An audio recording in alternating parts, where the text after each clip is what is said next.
Le Fonds régional d'art contemporain d'Alsace fête ses 40 ans. Pour cette occasion, 19 œuvres sont installées en dehors du bâtiment. Pour notre anniversaire, on a imaginé un parcours FRAC 40 sur les sentiers d'une collection. Et il y a un rayon de 15 km autour du FRAC, donc c'est à Sélestat, mais aussi dans les vignes, dans la forêt. Et il y a des œuvres qui dialoguent avec le lieu.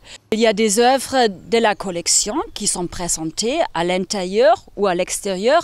Il y a des commandes auprès des artistes, des œuvres itinérantes, comme par exemple le bâton de marche de l'artiste Guillaume Barbarini, une invitation aussi à se déplacer, à prendre aussi une autre vélocité. Il y a des nouvelles productions, comme ici à Châtenois, donc c'est une commande de la ville de Châtenois en collaboration avec le FRAC.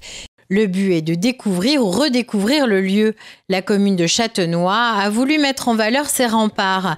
L'artiste Joran Kitzbühler a imaginé une forme de hache au sol pour inviter les marcheurs à faire une halte comme l'indique le nom de l'œuvre.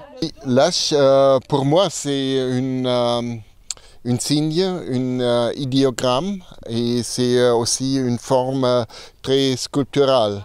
C'est un signe pour connecter au premier.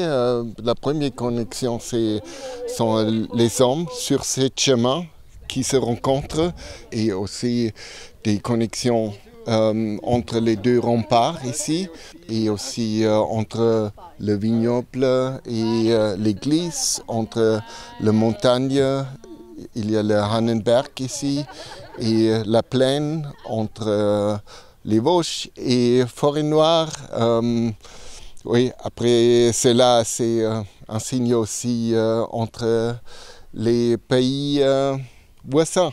Cette œuvre participe à l'attrait de la commune et met en valeur le lieu historique. Il fallait trouver un endroit idoine pour positionner cette œuvre, pour bien l'ancrer au sol. Donc il a fallu techniquement trouver les moyens de la fixer correctement.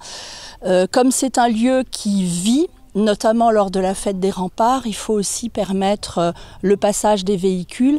Mais ce qui nous tenait particulièrement à cœur, c'était aussi d'avoir une œuvre qui ne soit pas dangereuse pour le public, par exemple. Et c'est un lieu propice justement à l'arrêt pour contempler et les remparts et la montagne et l'église, tout l'environnement. Durant les Jours du patrimoine, l'artiste sera présent dimanche 17 septembre de 14 h à 18 h pour donner des explications sur son œuvre aux visiteurs de passage.